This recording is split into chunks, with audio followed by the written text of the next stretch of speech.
Keeping the golden goose laying them eggs, looking after it. Don't take any risks. Thing is, with Anthony Joshua, who's Olympic gold medalist in the UK, he's a massive star. He sells out stadiums, 70,000, 90,000. Yeah. Huge star. Huge star.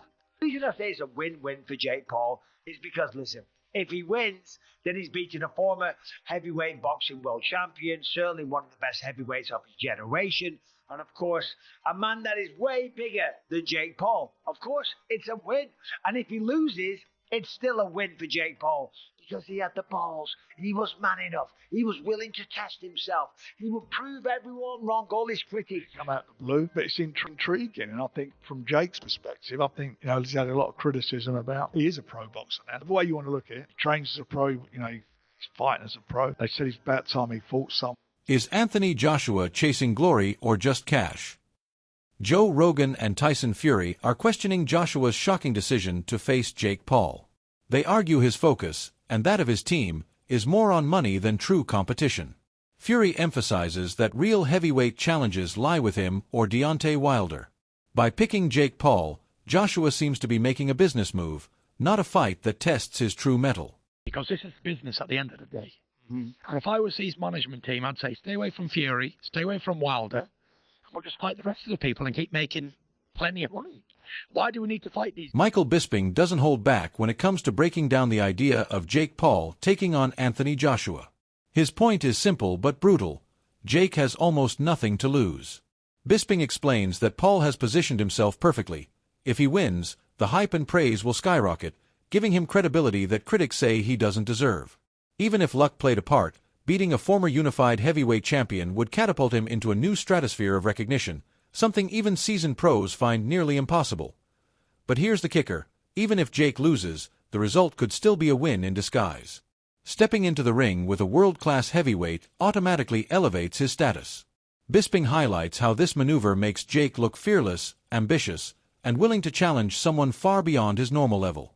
Meanwhile, the pressure is crushing Joshua. Anything short of a flawless domination opens him up to criticism, making fans question whether he's serious about his position as a true heavyweight superstar. In this matchup, the spotlight and the risk is heavily tilted toward Joshua, while Jake can only gain from the encounter. Out there on an island by myself, everyone says the same thing, and he would essentially prove all of those critics wrong. Well, yeah, he would, maybe, unless there's some funny business, right? And for Anthony Joshua, as I said, this is kind of a lose-lose, right? Because if he wins, people are still going to say, well, you only beat Jake Paul, right? The man that lost to Tommy Fury, after all, right? That's the only loss in his record, Tommy Fury. Telling me that Tommy Fury is going to beat him, and then Anthony Joshua's not going to beat him. So if he beats him, he gets no credit. And if he loses, then holy sh**, can you imagine? That would be the biggest downfall of any boxer's career. The reality is, he's not going to lose. There is no way on this earth that Jake Paul can beat Anthony Joshua in a boxing match. That's just a fact, okay? Look at what he did to Francis Ngannou. Francis Ngannou hits as hard as a Ford Escort, going 100 miles an hour or whatever that stat was. Comes from the UFC. He was the UFC heavyweight champion of the world. Has a good go against Tyson Fury, but goes up against Anthony Joshua and gets flatlined. Every single punch that was thrown was landed, and every punch that landed put Francis Ngannou down, okay?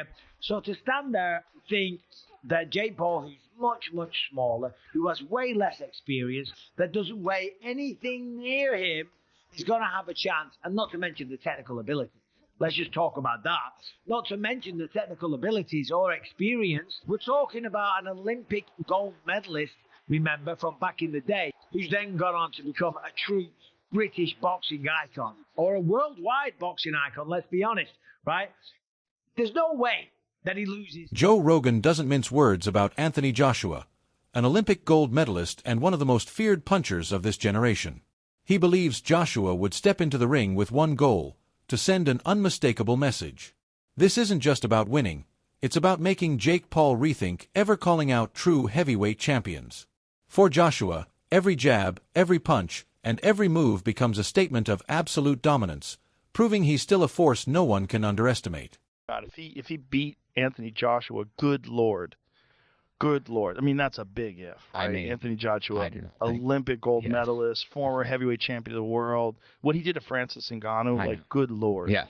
Do you want that smoke? Yeah, I just think it's all about the promotion or whatever. I have no idea what the actual motivation is for that fight's not competitive at all. Well, it's a dangerous fight. Yeah. Because Joshua's going to try to make an example out of Yes. him, for sure. And will. And will. I mean, Anthony I know. Joshua's one of the biggest one-punch KO artists ever. Yes. I mean, he's a one-punch fucking night-night guy. Yeah. You know, he's a great boxer. You know. Frank Warren's take on the Jake Paul versus Anthony Joshua scenario is sharp, skeptical, and brutally honest. He points out that the entire conversation appeared out of nowhere, seemingly overnight. According to Warren, all the signs indicate that Jake Paul is the one aggressively pushing for this fight. Tired of critics labeling his previous bouts as easy or gimmicky, Jake is chasing a matchup that could silence them once and for all. Every time he fights someone older, smaller, or outside the boxing world, the backlash intensifies, and Warren believes facing Joshua is the fastest route to shut that narrative down. Warren also notes that most promoters never saw such a proposal coming, especially from Jake's side. It looks almost like a stunt.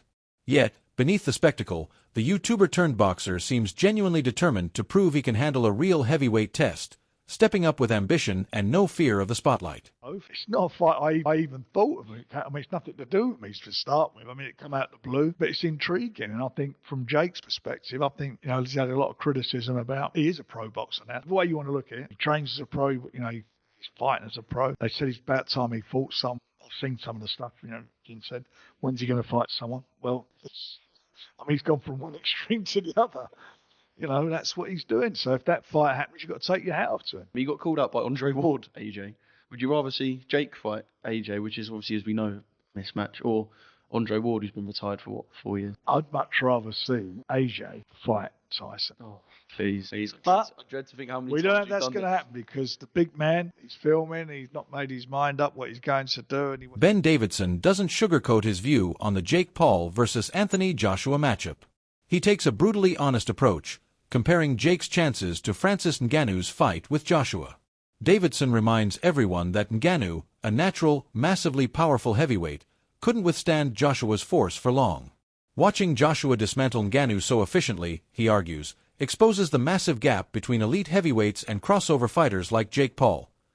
Davidson emphasizes that if someone as physically dominant and battle-tested as Ngannou couldn't stay steady under Joshua's power, imagining Jake Paul surviving is unrealistic. According to him, the outcome is almost predetermined. Everyone already knows how a clash like this would play out. He stresses that this isn't an insult aimed at Jake, it's simply about perspective. Against true heavyweight standards, the matchup looks more like fantasy than a serious contest. Davidson's point is clear. The leap from YouTuber boxer to facing a former unified heavyweight champion is far wider than most realize. Of a fight, like Francis Ngannou is one of the most durable men on the planet. And look at what happened there. I don't think it's good for boxing, if I'm honest. I was about to ask, obviously, if we were to see that fight, AJ would be a heavy favourite with, I'd imagine, 99.9999% of the sport. How quickly would you expect to see Anthony Joshua get the job done against Jake Paul? He could go in and do what he wanted. He could play with him if he wanted to. Spencer Oliver and a panel of analysts see the Joshua versus Jake Paul debate from multiple angles. Oliver highlights the symbolic side, comparing Joshua taking this fight to Muhammad Ali's unconventional bouts that drew massive audiences beyond boxing purists. He argues it could open new marketing paths, attract millions of social media fans, and boost Joshua's global star power, all while risking minimal reputation if he dominates in the ring. Yet voices like Joseph Parker stress that Joshua should focus on real heavyweight contenders to maintain legitimacy, while Chael Sonnen warns fans not to jump on rumors without formal confirmations. Simon Jordan calls the fight stupid, emphasizing that money alone shouldn't replace meaningful competition, and Tony Bellew doubts the fight will ever materialize given the complex logistics, contracts, and governing bodies involved. The consensus. The spectacle may generate hype and cash, but credibility hangs in the balance. Boxing is a brutal business, and opportunities like this are rare. Joshua could walk away with millions and minimal risk, but at what cost to legacy? The fight remains uncertain, yet it sparks debate, drama, and massive curiosity. Don't miss out. subscribe, like, and share now to stay updated on every explosive twist in this blockbuster clash.